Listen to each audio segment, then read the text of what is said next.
శ్రీ గురుభ్యో నమ. సభాయే నమ. వేదిక మీద ఉన్న పెద్దలందరికీ, అట్లాగే సభలో ఆసీనులైన పెద్దలకి నా హృదయపూర్వక నమస్కారాలు. పిల్లలందరికీ కూడా నా హృదయపూర్వక ఆశీర్వచనాలు. నాకు ఈ కర్తవ్యాన్ని అప్పజెప్పినప్పుడు గౌరవ ముఖ్యమంత్రి గారు నాతో మాట్లాడుతూ ఒక మాట అన్నారు. నైతికత అన్నది ప్రారంభం కుటుంబంలో ప్రారంభం కావాలి. తల్లి మాట వినడం, తండ్రి మాట వినడం, అన్నదమ్ముల్ని ప్రేమించడం ప్రారంభమైతే సమాజాన్నంతటినీ ప్రేమించడం తనంత తానుగా అలవాటవుతుంది. ఇవాళ కుటుంబాలలో విలువలు తగ్గిపోతున్నాయి. కుటుంబ సభ్యుల మధ్య ప్రేమ, అవగాహన తగ్గిపోతున్నాయి.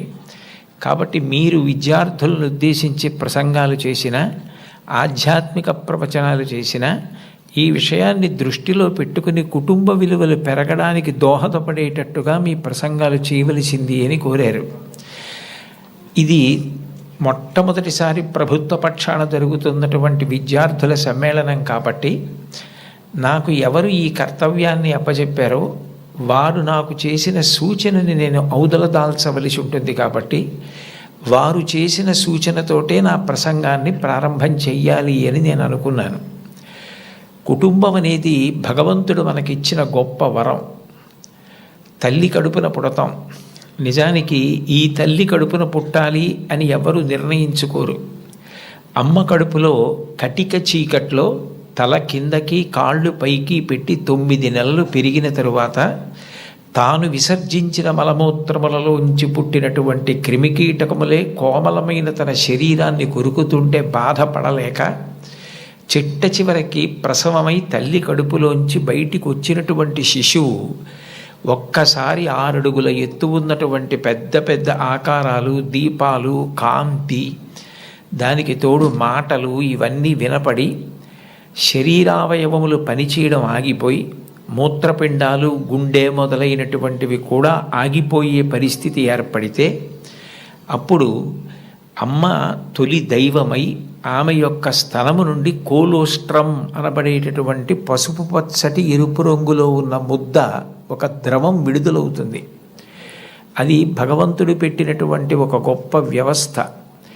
ఏమీ తెలియనటువంటి పసిపిల్లవాడు అంత భయానక స్థితిలో అటువంటి ఆకారాలు, వెలుతురు చూసి భీతిల్లిపోతే లోపల ఉన్నటువంటి మలం గడ్డ కట్టేసి నల్లగా అయిపోయి, బ్లాక్ స్టూల్ అంటారట దాన్ని, నల్లగా అయిపోయి ఆ మలాన్ని విసర్జించడం చేతకాక హృదయ స్పందన కూడా ఆగిపోయే స్థితి ఏర్పడితే అప్పుడు పిల్లవాడికి గొప్ప స్వాంతన కలిగి కే మొదలైనటువంటి విటమిన్లతో కూడుకుని మళ్ళీ లోపల ఉన్న ప్రధానమైన అవయవాలన్నీ పనిచేసి గడ్డ కట్టినటువంటి మలం బయటికి వెళ్ళిపోయేటట్టుగా చేయగలిగిన శక్తి కలిగిన కోలోస్ట్రం అమ్మ యొక్క స్థనం నుంచి విడుదలవుతోంది.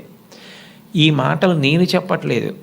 చాలా ప్రఖ్యాతమైనటువంటి ఒక గైనకాలజిస్ట్, ఒక డాక్టర్ గారు, రామాంజనేయులు గారని, వారు ఒక పుస్తకం రాశారు. ఆ పుస్తకం ఇంగ్లీష్లో ఉంది, మాతృదేవో భవ అని.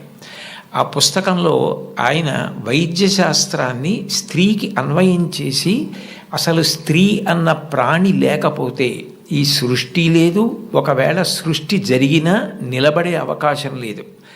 తండ్రి కోట్లకు పడగలెత్తినవాడు కావచ్చు, గొప్ప అధికారి కావచ్చు, కానీ పుట్టినటువంటి పసిబిడ్డ ఆకలితో ఏడుస్తుంటే ఆ పసిబిడ్డకి పాలు పట్టగలిగినటువంటి శక్తి అమ్మకు ఒక్కదానికే ఉంటుంది. నేను ఈ బిడ్డని రక్షించుకోవాలి అన్న తాపత్రయం, ఆ తిరుగులేని ప్రేమ అమ్మకి మాత్రమే ఉంటుంది. అది కేవలం మనిషిలో కాదు. మీరు ఏ ప్రాణిని తీసుకోండి, కోడి గ్రద్దని చూస్తే హడిలిపోతుంది. అట్లాంటి కోడి తన గుడ్లని పొదిగి పిల్లల్ని చేసిన తరువాత ఆ పిల్లలు కొంచెం దూరం వెళ్ళి ఏదైనా తింటూ ఉంటే ఎక్కడ గ్రద్ద వచ్చి పిల్లల్ని తన్నుకుపోతుందో అని మెడ ఎత్తిపెట్టి ఆకాశం వంక చూస్తూ కొక్కొక్కొక్కొక్కొక్కొక్కొక్క అంటూ, ఒకవేళ గ్రద్ద వస్తే 2 రెక్కలు ఎత్తిపెట్టి పిల్లలన్నింటినీ రెక్కల కిందకి తెచ్చేసుకుని రెక్కలు ముడిచేసి కంఠం ఎత్తిపెట్టి ముందు నా కంఠాన్ని కోసేసి అప్పుడు నా పిల్లల్ని చెనకు అని గ్రద్దకి ఎదురు తిరుగుతుంది. ఒక కోడికి ఎవరు నేర్పారు తన పిల్లల్ని కాపాడుకోమని? స్త్రీ ప్రాణి. కోడి పుంజుకు లేదు ఈ లక్షణం, కోడి పెట్టకుంది ఈ లక్షణం, ఆడ కుక్కకుంది ఈ లక్షణం, ఆడ పందికుంది ఈ లక్షణం. స్త్రీ ప్రాణి ఎక్కడ ఉన్న లోకంలో బిడ్డల్ని కడుపులో పెంచుకోవడం, కడుపుని గర్భాలయం చేయడం, కన్న బిడ్డలకి పాలిచ్చి పెంచి పెద్ద చేయడం, అంత అవ్యాజానురాగంతో స్త్రీ చేసేటటువంటి త్యాగం లేకపోతే ఈ సమాజం లేదు. భగవంతుడి మీద తప్ప అన్యం మీద స్తోత్రం చెయ్యని శంకరాచార్యుల వారు తండ్రి మీద కూడా చెప్పల, అమ్మ మీద మాత్రం 5 శ్లోకాలు చెప్పారు.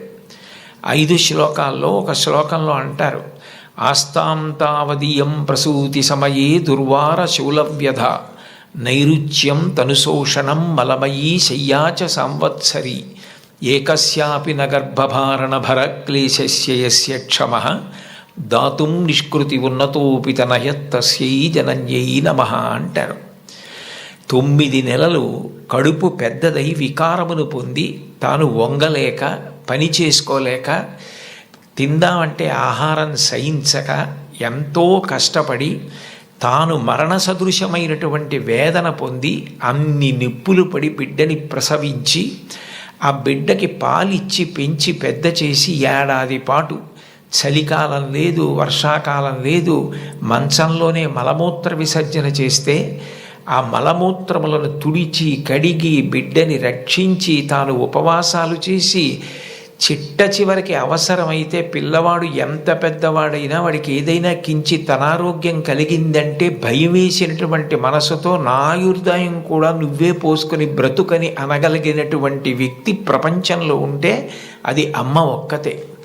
అందుకే అమ్మ లాంటి ప్రాణి లోకంలో లేదు. శాస్త్రాలు కూడా మొట్టమొదటి నమస్కారం ఎవరికి చేయించాయి అంటే మాతృదేవో భవ. మాతృదేవో భవ అంటే భగవంతుడు అమ్మ రూపంలో ఉన్నాడు అని కాదు దాని అర్థం. అమ్మయే భగవంతుడై ఉన్నది, భగవతి అమ్మ. అమ్మ భగవంతుడు రెండు కాదు.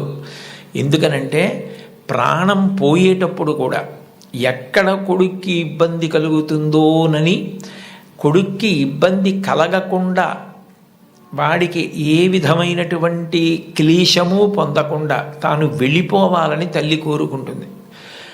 సభలో చెప్పడం నాకు ఇష్టం లేదు, కానీ నేను ఉద్యోగం చేసిన రోజుల్లో నాతో పాటు ఉద్యోగం చేసినటువంటి ఒక వ్యక్తి తల్లి, ఆమెకి గుండె నొప్పి వస్తోందని తెలిసినా కొడుక్కి చెప్తే ఎక్కడ కొడుకు వైద్యానికి తీసుకెడతాడో, ఎక్కడ కొడుక్కి చాలా డబ్బు అయిపోతుందో, ఆడపిల్లలు పెళ్ళికి ఎదిగొచ్చారు, మగపిల్లలు చదువుకుంటున్నారని చెప్పడం మానేసి కొడుకు నిద్రపోవడానికి వెళ్ళిపోతుంటే పిలిచి ఒక్కసారి ఇలా కూర్చొని ఒళ్ళో తలపెట్టుకుంటానని, ఒళ్ళో తలపెట్టుకుని నేను నిద్రపోయిన తర్వాత నువ్వు వెళ్ళి పడుకో అని అంటే ఆవిడ ఉద్దేశ్యం ఏంటంటే ఆవిడ శాశ్వత నిద్రలోకి వెళ్ళిపోతోంది.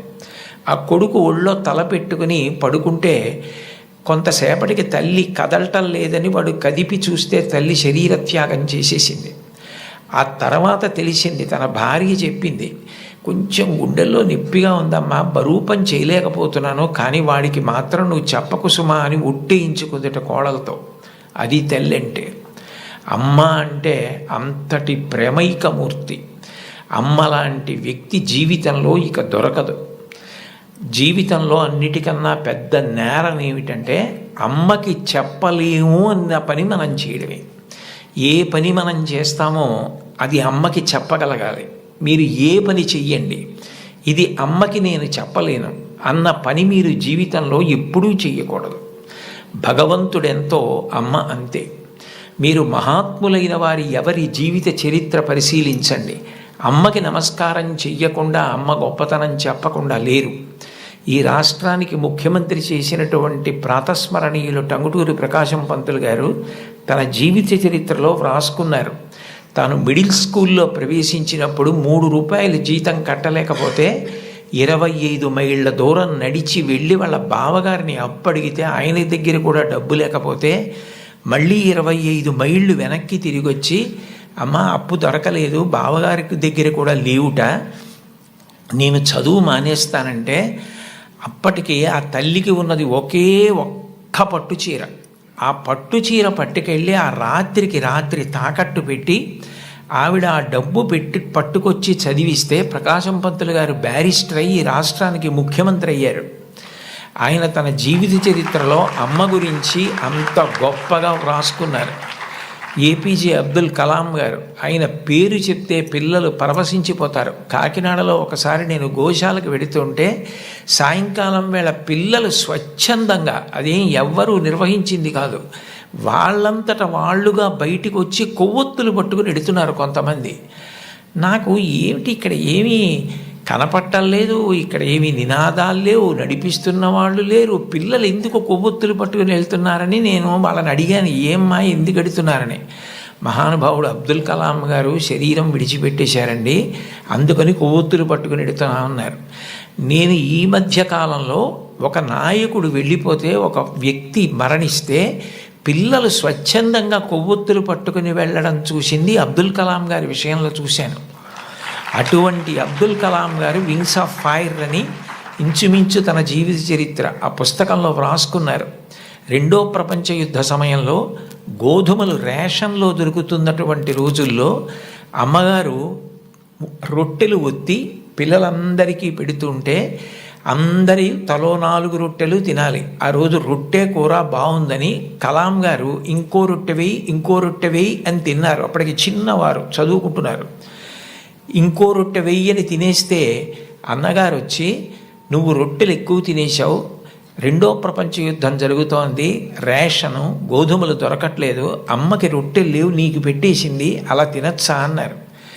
అమ్మకి తినవలసిన రొట్లు తాను తినేశానన్న న్యూనతాభావంతో కలాం గారు వలవలా ఏడుస్తుంటే తల్లిగారు వచ్చి గట్టిగా కౌగిలించుకొని, నాన్న నువ్వు తింటే నేను తిన్నట్టేరా, నాకు చాలా సంతోషంగా ఉంది అంది మా అమ్మ. అమ్మ ఒకరోజు వస్తుంది, ఆ రోజు ఈ కలాం ఈ శరీరాన్ని విడిచిపెట్టి నీకు నమస్కారం చేయడానికి వస్తాడు. On the day of the final judgement అని రాసుకున్నారు ఆయన. ఆ రోజు నువ్వు ఏ అన్నం కూడా తినడం మానేసి పెట్టి నన్ను పెంచి పెద్ద చేశావో, ఈ శరీరంతో ఈ మేధస్సుతో నేను దేశ సేవ చేసి కృతార్థుడనై ఆ అమ్మ కన్నా కొడుకు అని నీకు కీర్తి తెచ్చి వచ్చి నీ పాదములకు నమస్కరిస్తానని రాసుకున్నారు. అమ్మకి అబ్దుల్ కలాం గారు ఇచ్చినటువంటి గౌరవం అంత గొప్పది. మహాత్ముల జీవితాలు ఎవరివి మీరు చదవండి.